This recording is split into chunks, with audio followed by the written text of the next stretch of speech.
কষ্টপুর গ্রাম কিন্তু হিন্দুদের গ্রাম নয় আমার জানা মতে। অনেক গ্রামে হিন্দু সংখ্যা বেশি থাকে, যেখানে মুসলিমরা অল্প সংখ্যক বসবাস করে। আমাদের পার্শ্ববর্তী এলাকা হিন্দু এলাকা, গ্রামে হিন্দুর বসবাস আছে। সেক্ষেত্রে হিন্দুদের যে কার্যকলাপ রীতি রেওয়াজ সেগুলো তারা পালন করে, কিন্তু আপনাদের এখানে উল্টোটা। মনে কেউ কিছু নেবেন না, সোশ্যাল মিডিয়ার যুগ, যেগুলো আমরা অহরহ সচরাচর চোখে দেখতে পাচ্ছি। আপনাদের কিছুদিন আগে গ্রামে হয়েছিল মিলন মেলা বলে এক মেলা, এটা হিন্দুরা প্রতিষ্ঠিত করেছেন না আপনারা। ইসলামের শরিয়াতে এই মেলার গান বাজনার খেলার কোনো জায়গা নেই, কোনো জায়গা নেই। আল্লাহ রসুল সাল্লাল্লাহু আলাইহি সাল্লামের জীবনী পড়ে দেখুন, সাহাবা কিরামদের জীবনী পড়ে দেখুন, এই মেলার কোনো জায়গা নেই। জায়গা দিয়েছেন আপনারা, সংশোধন করতে হবে আপনাদেরকে। আপনারা দিনরাত শুনছেন যে বললাম প্রথম জুম্মা চালু হয়েছে সেই দিন থেকে আজ পর্যন্ত যত কথা বলা হয়েছে আমার মনে হয় না কোনো কথা ছুটে গিয়েছে। তারপরেও আপনাদের চোখ থাকতেও দেখে না, কান আছে শুনেন না, এদেরকে বলা হয়েছে চতুষ্পদ জন্তুর থেকেও নিকৃষ্ট। তাহলে আপনার যে মুসলিম হিসেবে এর আগের জুম্মা হয়েছিল মনে হয় মুমিনদের গুণাবলী, তাহলে আপনি মুমিন হিসাবে আপনার দায়িত্ব ছিল, আপনার কর্তব্য ছিল সেটাকে বন্ধ করা, রদ করা। এই কার্যকলাপ আমাদের সমাজে চলবে না। যদি চলে তাহলে আল্লাহ সুবহানাহু ওয়া তাআলা বলেছে ইদা জুলজিলা, এই প্রখর প্রলাপ নেমে আসবে, দুর্ভিক্ষ নেমে আসবে আমাদের জীবনে। আপনাকে উচিত ছিল বোঝার এবং বন্ধ করার, কিন্তু আপনি এটাকে কোশ্চিন কালেও পরোয়া করেননি। তার কারণ আল্লাহ সুবহানাহু ওয়া তাআলার সাথে সম্পর্ক গড়ে ওঠেনি। আল্লাহ সুবহানাহু ওয়া তাআলা বলছেন যারা এইসব কার্যকলাপের দিকে নিমজ্জিত আছে, যারা কোনো কিছু পরোয়া করে না, তাদের ব্যাপারে কঠিন কঠিন ভয়ানক আয়াত আছে। তার মধ্যে সূরা সিজদার মধ্যে আয়াত করবেন, আল্লাহ সুবহানাহু ওয়া তাআলা বলছেন ওয়ালাউ শি'না লাআতাইনা কুল্লা নাফসিন হুদাহা ওয়ালাকিন হাক্কুল কাওলু মিন্নি লাআমলা আন্না জাহান্নামা মিনাল জিন্নাতি ওয়ান নাসি আজমাইন ফাযুকু বিমা নাসিতুম লিকাআ ইয়াউমিকুম হাদা ইন্না নাসিনাকুম ওয়াযুকু আযাবাল খুলদি বিমা কুনতুম তা'মালুন। আল্লাহ সুবহানাহু ওয়া তাআলা বলছেন ওয়ালাউ শি'না লাআতাইনা কুল্লা নাফসিন হুদাহা, এ কথা সত্য, আমি চাইলে সমস্ত মানুষকে হেদায়েত দিতাম, সঠিক পথে পরিচালিত করতে পারতাম। তবে মনে রাখবে নিশ্চিত জাহান্নাম পরিপূর্ণ করব জিন এবং মানুষ দ্বারা। ওয়ালাকিন হাক্কুল কাওলু মিন্নি লাআমলা আন্না জাহান্নামা মিনাল জিন্নাতি ওয়ান নাসি আজমাইন, আমি মানুষ এবং জিন জাতি দ্বারা এই জাহান্নাম পরিপূর্ণ করব। তারপরে রব্বুল আলামিন তারপরে আয়াত বলছেন ফাযুকু বিমা নাসিতুম লিকাআ ইয়াউমিকুম হাদা ইন্না নাসিনাকুম ওয়াযুকু আযাবাল খুলদি বিমা কুনতুম তা'মালুন, আজকে তোমরা সে শাস্তি আস্বাদন করো। তার কারণ তোমরা জানতে এই দিনের সাক্ষাৎ তোমাদেরকে করতে হবে, এই দিনের কথা তোমরা ভুলে গিয়েছিলে। দুনিয়ার বুকে কার্যকলাপ করবে, মেতে থাকবে, কিন্তু তোমরা এই কথা ভুলে গিয়েছিলে যে পরকালে এই দিনের অপেক্ষায় আমাদেরকে যেতে হবে, এই দিনে আমাদেরকে শাস্তি ভোগ করতে হবে। জেনেছিলে তারপরে তোমরা ভুলে গিয়েছিলে, অতএব আজও আমি তোমাদেরকে ভুলে গিয়েছি। তোমরা চিরস্থায়ী শাস্তি ভোগ করো, আর তোমাদের এটা কৃতকর্মের ফল, তোমরা যা করেছো তাই এটা। আল্লাহ সুবহানাহু ওয়া তাআলা সেদিন কিয়ামতের দিন শাস্তি দেবার সময় আল্লাহ বলবে যে তোমরা আমাকে ভুলে গিয়েছিলে, মনে ছিল না একটু মেলা খেলা করার জন্য গান বাজনা বাজাচ্ছিলে, তখন মনে ছিল না সেই দিবসের কথা, যেই দিবসে আল্লাহ সুবহানাহু ওয়া তাআলা জাহান্নামে নিক্ষেপ করবে, চিরস্থায়ী এই দিনের কথা মনে ছিল না? আজ আমি তোমাদেরকে ভুলে গিয়েছি। তোমরা ঠিক দুনিয়াতে আমাকে যেভাবে ভুলে গিয়েছিলে, আজকে আমি তোমাদেরকে ঠিক সেইভাবে ভুলে যাব, এবং চিরস্থায়ী আমাদেরকে জাহান্নাম ভোগ করতে হবে। তাহলে আমাদেরকে জানার পর মানতে হবে। সামিআইনা ওয়া আতাআনা, শুনলাম এবং মানলাম, কিন্তু সেই প্রবণতাটা নেই আমাদের মধ্যে। শোনার পরে মানতে পারছি না, তার বিশেষ কিছু কারণ আছে, সেই কারণ দিয়ে আমি আলোচনা করব। সাংসারিক জীবনে স্বামী স্ত্রীদের মধ্যে যদি ঝামেলা হয় কি করেন? ধরেন স্বামী স্ত্রীর মধ্যে ঝামেলা বেঁধে গিয়েছে, কি করবেন এখন? নিজের দাম্ভিকতায় চলে বেড়াবেন, বুক ফুলিয়ে চলে বেড়াবেন, না স্ত্রীর পরোয়া করবেন না, না ছেলে মেয়ের দিকে তাকাবেন না। যদি স্বামী স্ত্রীর মধ্যে ঝামেলা হয় সে ঝামেলার মধ্যে দুজনের মধ্যে নিরপেক্ষ আনতে হবে এবং একজনকে স্যালেন্ডার হতে হবে। আর এটাই জীবনের নীতিমালা এবং সাইলেন্ট হয় এবং নিজেকে আত্মসমর্পণ করে। যদি স্ত্রীর ভুল থাকে স্ত্রী স্বামীর কাছে ক্ষমা চায়, যদি স্বামীর ভুল থাকে স্ত্রীর কাছে ক্ষমা চায়। আর যদি দুজনের ইগো হাই যেতে হয় যে সে একজনকে মাথা নত করতে হয় যে ঠিক আছে ভুল হয়ে গেছে আর হবে না বলে নতুন করে সংসার জীবন শুরু করে। তাহলে কিভাবে শুরু করে নিজের জীবনটা? যে ভুল হয়ে গেছে, ভুলের কারণে ভুলকে সংশোধন করে নিয়ে নিজের জীবনটাকে শুরু করে। তার কারণ যদি না সংশোধন করে, ভুলটাকে যদি স্বীকার না করে, তাহলে তাদের জীবনে যে ঝড় তুফান একদম সম্পর্ক শেষের দিকে চলে যাবে। তাহলে তারা মাথা নত করে যে সে একজন অপমানিত হয়ে নিজের সম্পর্কটা বজায় রাখার জন্য নিজে প্রস্তুত হয়ে সমস্ত কিছু ঝামেলা বিভেদগুলো নিরসন করার চেষ্টা করে। কিন্তু আমাদেরকে খেয়াল রাখতে হবে, যদি ঝামেলা বিভেদ নিরসন করতে যাই আমাদেরকে একজনকে ফলো করতে হবে, সেটা হচ্ছে মুহাম্মদ সাল্লাল্লাহু আলাইহি সাল্লাম, যার আদর্শ গোটা পৃথিবীর জুড়ে, গোটা সমগ্র মানুষকে জুড়ে আল্লাহ সুবহানাহু ওয়া তাআলা বলছেন ওয়া ইন্নাকা লা খুলুকুন আযীম, নিশ্চয় তুমি মহান আদর্শের অধিকারী। আনাস ইবনে মালিক রাদিয়াল্লাহু তাআলা আনহু আল্লাহ রাসূল সাল্লাল্লাহু আলাইহি সাল্লামের ব্যাপারে বলছেন কানা রাসূলুল্লাহি সাল্লাল্লাহু আলাইহি সাল্লাম আহসানুন নাসি খুলুকান, পৃথিবীর মানুষের মধ্যে সর্বশ্রেষ্ঠ অধিকারীর মানুষ হচ্ছে মুহাম্মদ সাল্লাল্লাহু আলাইহি সাল্লাম।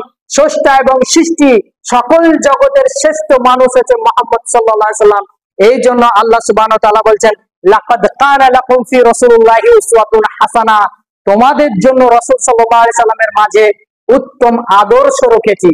এই আদর্শকে ফলো করে একজন মুসলিম তার যে দৈনন্দিন জীবনের ত্রুটি বিচ্যুতি গুলো খুঁজে বের করবে, স্বামী স্ত্রীর মধ্যে ঝগড়া বের করে নিজে আত্মসমর্পণ করে ক্ষমা চেয়ে আবার নতুন করে জীবন শুরু করেছে, ঠিক একই ভাবে নিজের দোষগুলোকে সংশোধন করবে, করার পরে আল্লাহর দিকে ফিরে যাবে। এটাই হচ্ছে মুমিনের বৈশিষ্ট্য, এটাই হচ্ছে শোনার পর মেনে নেওয়া। আপনারা যত বিধান শুনেছেন সে বিধানকে শুনে নেওয়ার পরে হৃদয় স্থল থেকে মেনে নিতে হবে। যদি না পারেন আল্লাহর সাথে সুসম্পর্ক গড়ে উঠবে না। এবার আসি, আমরা প্রাক্তন গ্রামের মানুষ, গ্রামে বসবাস করি, এর মতো নেই, নলেজ অত নেই, কোরআন মাজিদ পড়তে পারি না, করেছি অনেক গুনাহ, করেছি অনেক জেনা, ব্যভিচার, মদ খেয়েছি, সুদ খেয়েছি, ঘুষ খেয়েছি, মেলায় ঘুরে বেরিয়েছি, হারাম কাজ করেছি, যাবতীয় এমন কোন কাজ নেই যে আমার দ্বারা হয়নি। এরকম মানুষ কি করবে? তাকে তো ফিরে আসতে হবে। সে কি করবে এই মানুষটা? আলেম ওলামাদের আলোচনা শুনেছি যে বেনামাজি জান্নাতে শাস্তি ভোগ করবে, তাকে প্রথম প্রশ্ন জিজ্ঞাসা করা হবে মা সালাকুম ফি সাকার, এগুলো আমরা শুনেছি। ঘুষখোর জাহান্নামে পড়বে, সুদখোর জাহান্নামে পড়বে, জেনাখোর জাহান্নামে পড়বে, এইগুলো আমরা শুনেছি। কখন পড়বে একবার খোঁজার চেষ্টা করেছি? আল্লাহর সাথে সম্পর্ক গড়েছি, কে রব, কার বান্দা? যদি বেঁচে থাকা অবস্থায় এই পাপগুলো যদি ক্ষমা চাওয়া হয়, এই পাপের সঙ্গে রিলেটেড থাকার সঙ্গে যদি মৃত্যুবরণ করে ভেবেছিলেন যে বয়স বেশি হয়নি, কিছু পাপ করে নিয়ে ক্ষমা চেয়ে মৃত্যুবরণ করব, তার আগেও যদি মৃত্যুবরণ করেন তাহলে এর শাস্তি ভোগ করতে হবে। যেমন আলেম ওলামারা এসে বলে আপনাদেরকে যে কার্যকলাপ করে এই শাস্তি হবে, এগুলো সত্য। আর যদি সেই সব পাপ করা অবস্থায় মৃত্যুবরণ করেন সেই সব শাস্তিগুলো ভোগ করতে হবে। আর যদি বেঁচে থাকা অবস্থায় সুদ খেয়েছি, ঘুষ খেয়েছি, জেনা করেছি, মদ খেয়েছি, এবার কি খোঁজার চেষ্টা করবেন না? মানার একটু চেষ্টা করবেন না? এই সব ব্যক্তিদের জন্য বলছে লা তাকনাতু মির রাহমাতিল্লাহ, তোমরা আমার দয়া থেকে নিরাশ হও না। সুদ খেয়েছো, লা তাকনাতু মির রাহমাতিল্লাহ। ঘুষ খেয়েছো, লা তাকনাতু মির রাহমাতিল্লাহ। জেনা করেছো, গান শুনেছো, নিরাশ হয়ো না। ইন্নাল্লাহা ইয়াগফিরুদ যুনুবা জামিআ, তোমাদের সকল গুনাহ মাফ করতে পারে, সে হচ্ছে মহান রব। এই রবের ব্যাপারে একটু জানবেন না?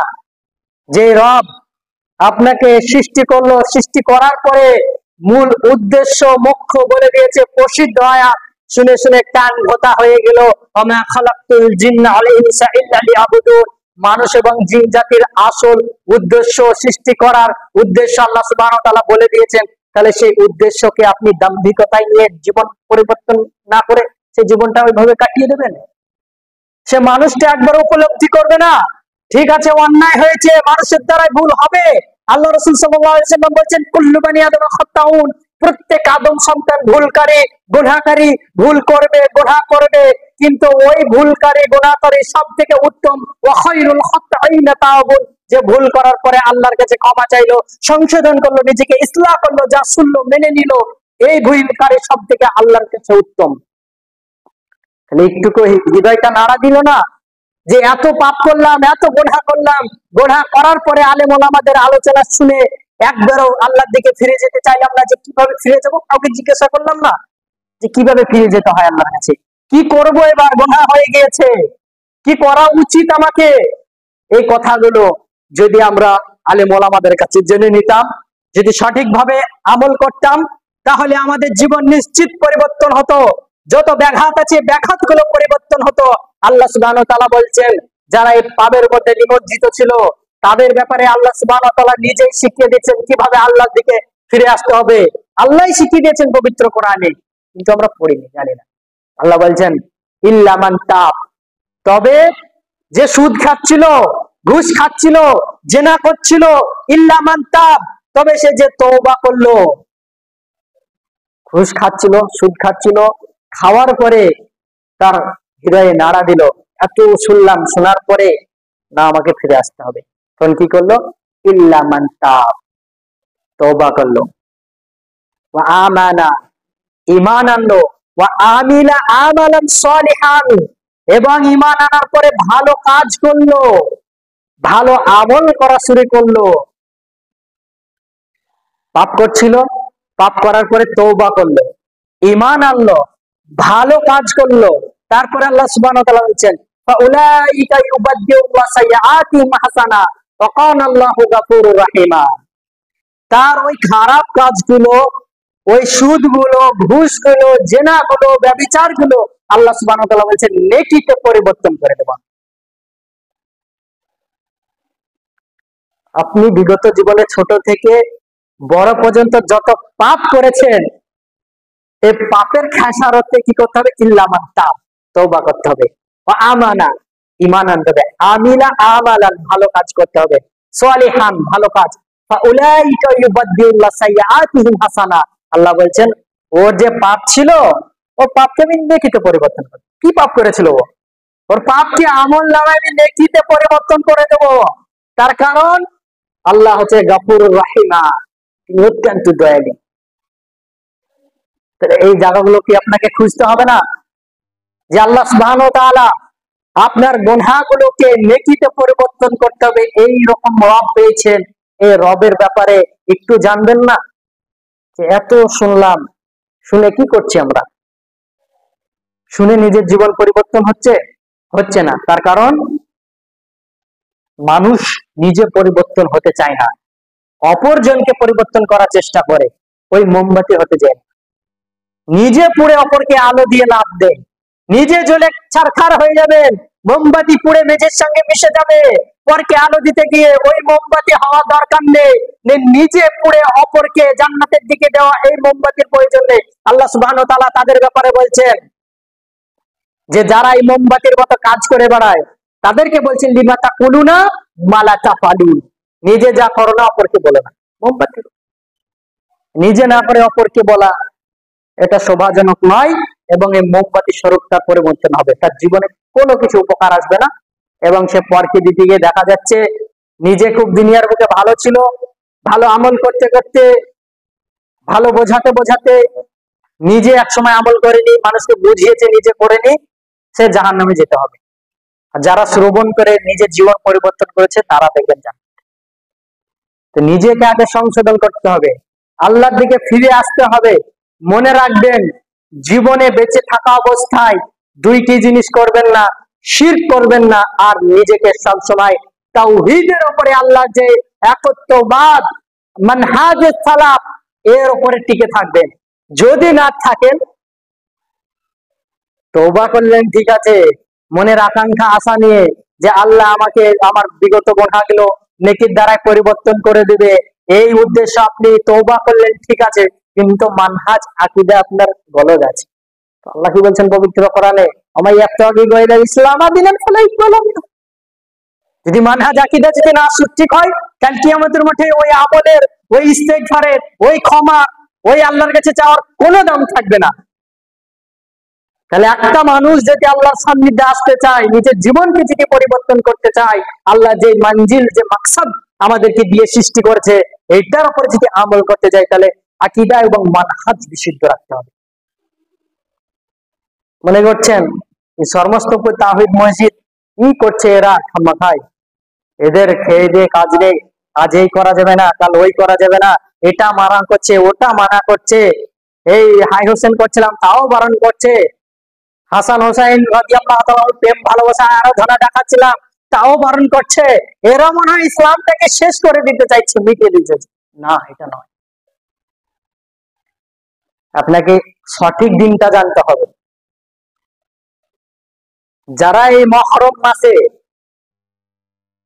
প্রেম ভালোবাসা আরাধনা দেখাচ্ছিলেন, ওদেরকে জিজ্ঞাসা করবেন, ফজরে সালাত আদায় করে, ফজরে নামাজ পড়ে না, অথচ বিলেট মেরে দেখাচ্ছে যে আল্লাহ এবং আল্লাহ রাসূলকে ভালোবাসি, হাসান হোসাইন রাদিয়াল্লাহু তাআলা আনহুকে ভালোবাসি, তাদের সান্নিধ্যে আমরা দেখাচ্ছি প্রেম প্রীতি আরাধনা।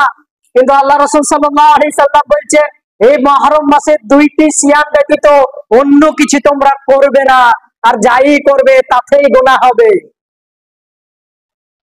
এগুলো আমরা সঠিক পথ দেখিয়েছি।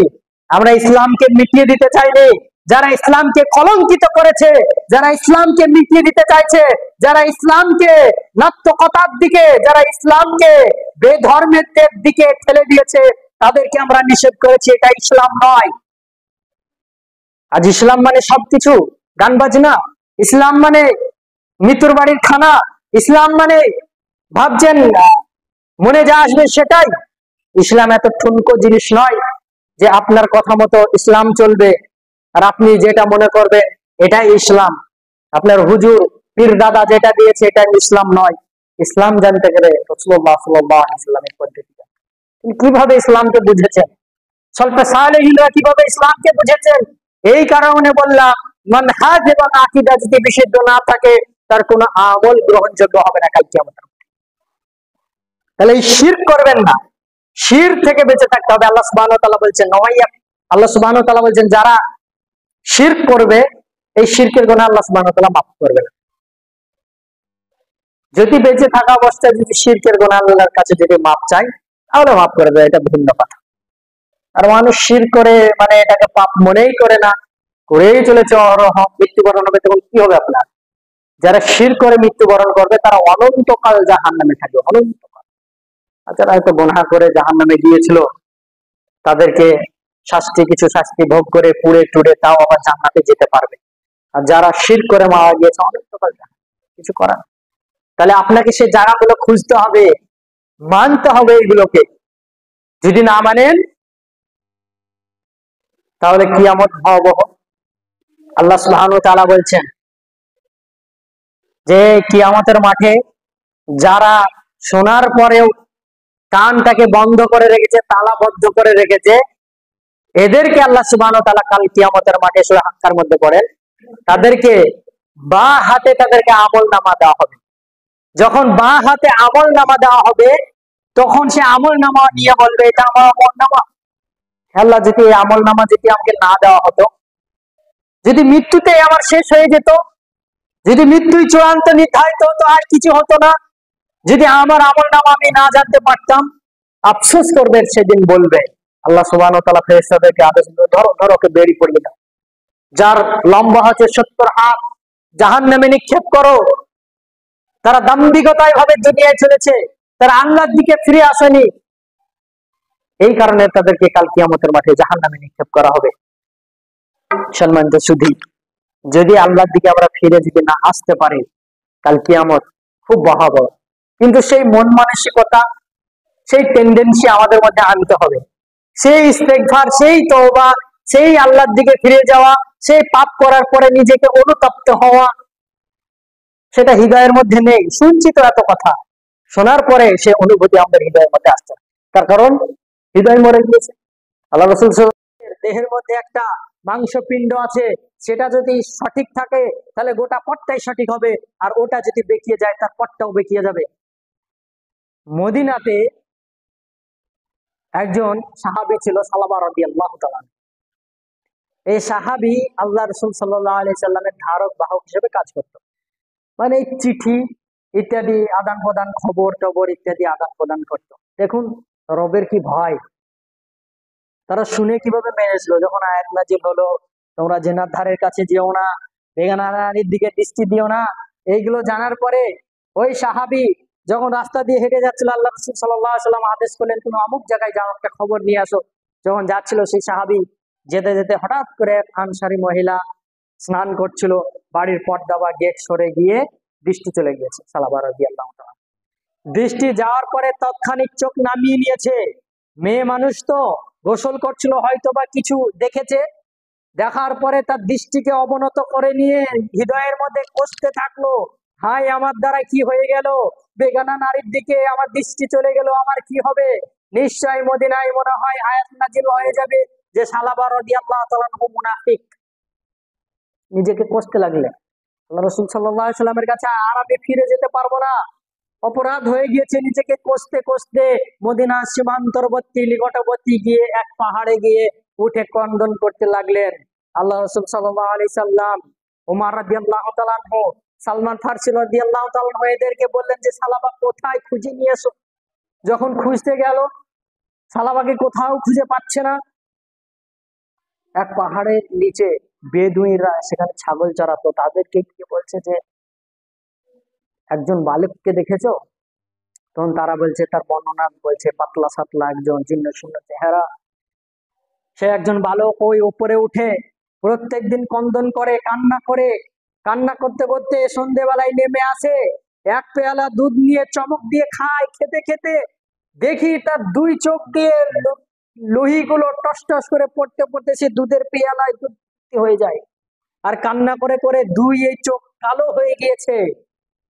এই ব্যক্তিকে খুঁজছেন আপনারা? হ্যাঁ, এই ব্যক্তিকে খুঁজছি আমরা। যখন সালাবা রাদিয়াল্লাহু তাআলা আনহু পাহাড় থেকে নেমে আসছে, ওমর রাদিয়াল্লাহু তাআলা আনহু সাহাবা কিরামকে দেখে সেই সালাবা কাঁদতে লাগলেন, ঝরঝর করে কান্না শুরু করে দিলেন। তাদেরকে জিজ্ঞেস করছেন, ওমর রাদিয়াল্লাহু তাআলা আনহুকে বলছে যে আমার মুনাফিক হওয়ার ব্যাপারে কোনো কি আয়াত নাজিল হয়েছে? তারা বলছেন না সালাবা, সেরকম আয়াত কোনো নাজিল হয়নি। কেন আয়াত নাজিল হবে? তখন তাকে ধরে নিয়ে যাওয়া হলো আল্লাহ রাসূল সাল্লাল্লাহু আলাইহি সাল্লামের কাছে। সে যেতে চাইছে না, সে নিজেকে কষছে, আমার দ্বারা অপরাধ হয়ে গিয়েছে। যখন আল্লাহ রাসূল সাল্লাল্লাহু আলাইহি সাল্লামের কাছে গিয়ে সালামা মনে হচ্ছে নিজেকে কন্ট্রোল করতে পারবে না, ঝরঝর করে কান্না করছে, লুটিয়ে পড়ছে, আল্লাহ রসুলকে জড়িয়ে ধরে বেহুশ হয়ে পড়ে গেলেন। হে আল্লাহ রসুল, আমি এই চেহারা আমি আর দেখাতে পারছি না, আমি অনেক অন্যায় করেছি, অপরাধ করেছি। আল্লাহ রসুল সাল্লাল্লাহু আলাইহি সাল্লাম বলছেন, সালাবা তুমি কোনো অন্যায় করোনি, অপরাধ করোনি। তোমার যে ইস্তেগফার, তুমি যে পাহাড়ের চূড়ায় উঠে যে আল্লাহর কাছে ক্রন্দন করেছিলে, ক্ষমা চেয়েছিলে, এই ক্ষমার খুশিতে আল্লাহ তোমাকে ক্ষমা করে দিয়েছেন। সালাবা বলতে বলতে আল্লাহ রসুল সাল্লাল্লাহু আলাইহি সাল্লামকে বলছেন, হে আল্লাহ রসুল, আমার এই মাথা এবং পিঠে যে শিরদাঁড়াটা রয়েছে এই দিক দিয়ে মনে হচ্ছে পিঁপড়ে যাচ্ছে। আল্লাহ রসুল সাল্লাল্লাহু আলাইহি সাল্লাম বলছেন যে সালাবা, এটা মৃত্যুর ফেরেশতা, তোমার মৃত্যু কাছে এসেছে, তুমি পড়ো আশহাদু আল্লা ইলাহা ইল্লাল্লাহ। বললেন, মৃত্যুবরণ করলেন। এ হয়েছে সালাবা। সামান্য একটু ভুলের কারণে সে জানতো, জানার পরে মেনে নিয়েছিল।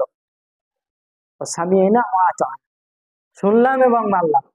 তারা শুনেছিল যখন মদিনাতে ঘোষণা হলো যে মদ হারাম, তখন মনে হচ্ছে মদিনার গলিতে মনে হয় বন্যা চলে এসেছে, মদের ড্রাম গুলো ভেঙে ফেলে দিয়েছে, মদিনার অলিতে গলিতে শুধু মদ আর মদ প্রবাহিত হচ্ছে। তার কারণ যখনই ঘোষণা হলো মদ হারাম, তখনই তারা সব ভেঙে ফেলে দিয়েছে।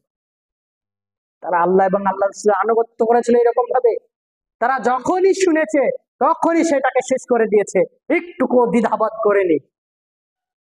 যদি আপনার আমার মতে যদি কঠোরতা হয় যে দিন ইসলামের বিধান জানার পরে যদি মানব না, নূহ আলাইহিস সালামের জাতির মতো হবে। নূহ আলাইহিস সালাম বলছেন সূরা নূহ 71 নম্বর সূরা 10 নম্বর আয়াত পড়েন, ফাকুলতু আস্তাগফিরু রাব্বাকুম ইন্নাহু কানা গাফফারা। নূহ আলাইহিস সালাম তার জাতিকে বলছে, দেখো তোমরা তোমার রবের নিকট ফিরে আসো, তিনি অত্যন্ত ক্ষমাশীল। ফিরে আসলো না তারা। উপর নূহ আলাইহিস সালামের বিরুদ্ধে আচরণ করলে পাগল বলে ঠাট্টা বিদ্রুপ করতে লাগে। এই নূহ আলাইহিস সালাম জানতো এই জাতি যদি আল্লাহর দিকে ফিরে না আসে প্লাবনে ডুবিত হবে, হয়ে গিয়েছিল। তাহলে শোনার পরে আমাদেরকে মানতে হবে। অত জেনে লাভ নেই, অনেক জানলাম জেনে শুধু মানুষের সাথে বিভ্রান্তি করা, শুধু তর্ক বিতর্ক করা, এ নিয়ে কি হবে আপনার? আমল করেন তবেই তো জান্নাত পাবেন। আল্লাহ সুবহানাহু ওয়া তাআলা বলছেন যে বেশি আমল দিয়ে জান্নাত নেই, আমালান সালেহ, নেক আমল করা। শুধু অন্তরের মধ্যে খিদা থাকলো যে শুধু দিনের ব্যাপারে জানবো জানবো জানবো, আর মানলাম না, এ আবার কেমন ইলম? এই ইলম কোনো কাজে আসবে না। ইবলিসের ছিল ইলম, কত ইলম, ইলমের পাহাড় ছিল ইবলিসের কাছে। পাহাড় থেকে তার ইলম কোনো কাজে আসেনি, তার কারণ আমল করেনি, অহংকার করেছিল, শিষ্টাদিতে অহংকার করেছিল, সেই ইলম তার কোনো কাজে আসেনি। ইলম অর্জন যেটুকু করেছেন আমল করতে, আপনি যাই জানেন, সকাল সন্ধ্যা জিকির করুন, যাই আমল আপনার জানা আছে করুন, করলেই তো জান্নাতের দিকে ধাবিত হবে ধীরে ধীরে। আর এই শুনলাম শুধু মসজিদের মধ্যে এই বাদরটাকে বন্দি করে দিলাম, আসলাম, নামাজ পড়লাম, চলে গেলাম, তারপরে কোনো আমল নেই, জাতিকে পরিবর্তন করার সংশোধন নেই, পরিবার পরিবর্তন করার সংশোধন, তাহলে এই ইলম নিয়ে কি হবে? শোনার পরে আমাদেরকে প্রবণতা রাখতে হবে যে যে কথাগুলো শুনছি তৎক্ষণিক সেগুলো পরিবর্তন করা, খুঁজতে হবে আমার ত্রুটি বিচ্যুতি গুলো, আমি এটা করছি এটা শরিয়ত সম্মত, খুঁজতে হবে, খোঁজার পরে সেটাকে সংশোধন করতে হবে, এটাই হচ্ছে ইসলাম। আর মানুষ আজকাল জেনেই যাচ্ছে, কোনো পরিবর্তন আসছে না। এই নিয়ে কি হবে? এই নিয়ে যে সমাজ পরিবর্তন হবে না নিজে পরিবর্তন হবে? মোমবাতি হয়ে যাবে, জ্বলে পড়ে ছারখার হয়ে যাবে। সম্মানিত সুধী, আল্লাহ রাসূল সাল্লাল্লাহু আলাইহি সাল্লাম যখন এই হতভাগা মানুষদেরকে দাওয়াত দিতে গেলেন, যখন আবু তালিব মারা গেলেন, খাদিজা রাদিয়াল্লাহু তাআলা আনহা মারা গেলেন, আল্লাহ রাসূল ক্ষতিগ্রস্তের মধ্যে পড়লে, চিন্তিত, কি করবে? মক্কাতে দাওয়াত দেবে কোনো ক্ষেত্র খুঁজে পাচ্ছে না। দেখুন তার জাতিরা কিরকম ছিল, কুরাইশ বংশরা কিরকম অত্যাচারী ছিল, তারা শুনেনি, ধ্বংস হয়েছিল তারা। যখন আল্লাহ রাসূল সাল্লাল্লাহু আলাইহি ওয়াসাল্লাম মদিনায় গিয়ে নেতাদের বাড়িতে বাড়িতে ঘুরছে আর বলছে তোমরা দিনের ইমান নিয়ে আসো, ইসলামের দিকে ফিরে আসো, তখন তারা ঠাট্টা বিদ্রুপ করছে যে পাগল মানুষ, দূর। আল্লাহ সুবহানাহু ওয়া তাআলা নবী বানাবার জন্য একজন ধনী ব্যক্তিকে খুঁজে পেল না, ফকির মিশকিনকে নবী বানিয়ে দিল। মানবো না আমরা দিন। আল্লাহ রাসূল সাল্লাল্লাহু আলাইহি ওয়াসাল্লাম 3 দিন যাবত তাদেরকে বোঝালো, শুনলো না।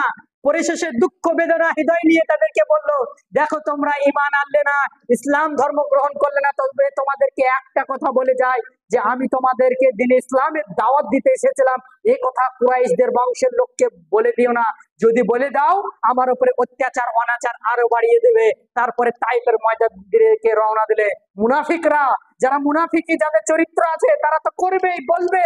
পৌঁছে দিল কুরাইশ বংশীয়দের খবর, পৌঁছে দেওয়ার পরে ওই যে ছেলেদেরকে, যুবক ছেলেদেরকে তাইফের ময়দানে নিয়ে দিল, যাও মুহাম্মদ সাল্লাল্লাহু আলাইহি ওয়াসাল্লাম ওইদিকে গিয়েছে, তাদেরকে মারো। তখন হেঁটে যাচ্ছিল তাইফের রাস্তা দিয়ে, ঝরঝর করে বৃষ্টি নিক্ষেপ করার মতো পাথর নিক্ষেপ করছে আল্লাহ রসুলের গায়ে। আল্লাহ রসুল বেহুশ হয়ে পড়ে যাচ্ছে, আবার উঠছে, রক্ত ঝরছে ঝরঝর করে, তবু টুটা শব্দ করছে না। এই মতো অবস্থায় ফেরেশতারা সহ্য করতে পারছে না। আল্লাহ রসুল সাল্লাল্লাহু আলাইহি ওয়াসাল্লামের কাছে এসে বলছেন, আল্লাহ রসুল আদেশ দেন এই তাইফবাসীকে চিপটে পিষে ছারখার করে দেবো, ধুলোর সাথে মিশে দেবো, একবার আদেশ দেন, অনুমতি। আল্লাহ রসুল সাল্লাল্লাহু আলাইহি ওয়াসাল্লাম কত দয়ালু মানুষ। এমনিতে উনার চরিত্র গোটা সমগ্র মানুষ, হিন্দুদের গ্রন্থ থেকে শুরু করে তার চরিত্র এমনি ফুটে ওঠেনি। ফেরেশতাদেরকে বলছে, ওগো ফেরেশতা, যদি তোমরা এই তাইফবাসীকে নির্বংশ করে দাও, শেষ করে দাও, পৃথিবীতে যদি একটাও যদি মানুষ না বাঁচে, লা ইলাহা ইল্লাল্লাহ ওয়া আন্না মুহাম্মাদুর রাসূলুল্লাহ, এই কালেমা আমি কাদের কাছে পৌঁছে দেবো, কাদেরকে দেবো যদি মেরে দাও? চরিত্রটা ছিল এইরকম। তারা জানার পরেও ইসলামকে ধর্মগ্রহণ করেনি। তারপরে আল্লাহ রাসূল তার শরীরটা মুছেই করে তাদের জন্য হেদায়েতের দোয়া করেছিলেন। এইরকম চরিত্রের মানুষ ছিলেন তিনি। তো আল্লাহ সুবহানাহু ওয়া তাআলা এত অপরচুনিটি, এত বেনিফিট দেওয়ার পরে আমরা মুসলিম হয়েও নিজেকে সংশোধন করতে পারছি, কি করে হয়? সেই কারণে বেশি কথা বলে লাভ নেই, বা যা শুনেছি শুনেও কোনো ফায়দা নেই। অনেক আলেম ওলামা ভালো ভালো বিষয় এনে উপস্থাপন করছে, বলছেন, বাবা দিয়ে চলে যাচ্ছেন, বাপরে বাপ কি বক্তব্য দেয়, একদম মন জুড়িয়ে গেল। এই শেখ আব্দুর রাজ্জাক বিন ইউসুফ বলে, কি যে শুনলাম কি শুনলাম, বলছে বাড়িতে গিয়ে আর বলতে পারে না। তাহলে বেশ দন্তের সমানে কি একটা ব্যবহার করেছিলেন, সে তাই অবস্থা। দিন রাত নতুনত্ব ক্ষতি বাড়ছে, যার যার বক্তব্য, বাপ রে বাপ কি বক্তব্য দিল, ভালো লাগলো, অমুক বক্তা আমাদের ফার্স্ট। এই নিয়ে কি হবে যদি জীবন পরিবর্তন না হয়? ওই ছেলেটাকে যদি সংশোধন না করতে পারেন, তাহলে এই বক্তার বক্তব্য শুনে কাজ কি আপনার? যদি সংশোধন না হয়, কাল কিয়ামতের মাঠে বলবেন, ইয়াউমা ইয়াফিরুল মারউ মিন আখি ওয়া উম্মিহি ওয়া আবিহি ওয়া সাহিবাতি ওয়া বানি। সেদিন চাইবে যে সন্তানের জন্য আজ কুকর্ম করছেন, একটু দ্বিধা বন্ধ হচ্ছে না হৃদয়ের মধ্যে? একটু নাড়া দিচ্ছে না যে কাজটা অন্যায় করছি, এক মুমিনের হক নষ্ট করছি নিজের সন্তান পিতা মাতার জন্য? কাল কিয়ামতের মাঠে এর জন্য পাকড়াও হতে হবে। সে বলবে যে ঠিক আছে, আমার ভাইকে, আমার বউকে, আমার স্ত্রীকে, আমার সন্তানকে সবাইকে নিয়ে নেন। কিসের জন্য? বাঁচার জন্য। তাদেরকে জাহান্নামে ফেলে দেন, ফেলে কিছু করার নেই আমার, আমাকে রেহাই দেন। তারপরে বলবে তাতেও হবে না, ওমান ফিল আরদি জামিয়া, বলবে পৃথিবীর বুকে যা আছে সুম্মা ইনজি, সব নিয়ে নেন, আপনাকে সব দিয়ে দিলাম, আল্লাহ নিয়ে নেন সব, আমাকে রেহাই দেন। সেই সন্তানের জন্য কুকর্ম করতে একটু দ্বিধাবোধ হচ্ছে না? সেই সন্তানকে বলবেন, আল্লাহ একে নিয়ে আমাকে রেহাই দেন। যার জ্ঞাতি গোষ্ঠী সহযোগিতা করতে, অন্যায় বললে অন্যায়টাকে সংশোধন করে দিত না, বলতো ঠিক করেছিস, ভুল কিছু করিসনি বলে যারা আশ্রয় দিত, তাদেরকেও বলবে আল্লাহ এদেরকেও নিয়ে নেন, আমাকে রেহাই দেন। আল্লাহ কি বলবেন? কাল্লা, হবে না। লদা, লেহান আগুন তৈরি, যাও জাহান্নামে, কিছুই হবে না কিছু করে। তার কারণ দুনিয়াতে তোমাদেরকে বলেছিলাম, সমস্ত বিধান দিয়েছিলাম, বিধান দেওয়ার পরে তোমরা শুনেনি। এমনকি ইবলিস সেদিন বলবে, ইবলিসের কথাটা বলেন বক্তব্যটা শেষ করে। ইবলিস বলবে, সূরা ইব্রাহিম পড়েন, 11 থেকে 1 নম্বর পড়া শুরু করেন। ইবলিস শয়তান জান্নাত থেকে বহিষ্কার করার কারণ আমরা জানি। কি কারণে তাকে জান্নাত থেকে বহিষ্কার করা হয়েছিল, কি ক্ষমতা চেয়ে নিয়েছিল ইবলিস, এই কথাগুলো সবই জানি। ইবলিস এবার কি করবে, যখন ফাইসালা হবে কিয়ামতের মাঠে, এরকম একটা কাঠগড়ায় দাঁড়িয়ে থাকবে, আগুনের আগুনের জ্বলন্ত কাঠগড়া। তখন ইবলিস বলবে, যারা হতভম্ব থাকবে, যারা দুনিয়াতে হয়তো কান থাকতেও শুনেনি, চোখ থাকতেও দেখেনি, এরা এক সারিতে দাঁড়িয়ে থাকবে, ইবলিসের দিকে হাঁ করে চেয়ে থাকবে, যে বলা হয় কিছু বলবে, এবার এবার কিছু বলবে আমাদের জন্য, এবার কিছু সাফায়েত করবে আমাদের জন্য, হাঁ করে চেয়ে থাকবে। তখন ইবলিস বলবে যে আল্লাহ তোমাদেরকে যে ওয়াদা করেছিল, তোমাদেরকে বলেছিল এই ভালো কাজ করো, নামাজ পড়ো, রোজা করো, ভালো কাজ করো, তাহলে তোমাদেরকে জান্নাত দেবে। এই কথা একদম চূড়ান্ত সত্য। আর আমি যে ওয়াদা করেছিলাম তোমরা খারাপ কাজ করো, অন্যায় করো, চুরি করো, মদ খাও, ঘুষ খাও, এই সবই ওয়াদা আজ আমি ভঙ্গ করছি। একটা কথা মনে রাখবে, ইবলিস এটাও বলবে, তাদেরকে বলবে যে তোমাদেরকে কোনোদিন আমি হাত ধরে নিয়ে গিয়েছিলাম অন্যায়ের দিকে? বলেছিলাম চলো মদ খাই, বলেছিলাম চলো জেনা করি, হাত ধরে তোমাদেরকে সেখানে নিয়ে গেছিলাম? নিয়ে যায়নি। হৃদয়ের মধ্যে শুধু কুমন্ত্রণা দিয়েছিলাম, তোমরা শুনেছিলে কেন? তোমার রব বলেছিল ওর কথা শোনো না, তবুও তোমরা শুনেছিল। আজ আমার কিছু করার নেই, আমি তোমাদেরকে হাত ধরেও নিয়ে যাইনি, আমি তোমাদেরকে করতেও বলিনি, শুধু কুমন্ত্রণা দিয়েছো, তাতেই তোমরা করেছো। আজ তো যাও, তোমরা জাহান্নামে যাও, আমার কোনো কিছু করা নেই, আমি তো যাবো জাহান্নামে, তোমরা। তাহলে আল্লাহ সুবহানাহু ওয়া তাআলার আনুগত্য না করার কারণে, দুনিয়ার বুকে দাম্ভিকতা হয়ে চলার কারণে কাল কিয়ামতের মাঠে আমাদেরকে জাহান্নামে যেতে হবে। সকলকে আল্লাহ সুবহানাহু ওয়া তাআলা এই তৌফিক দান করেন, ফিরে আসার, আল্লাহুম্মা আমিন।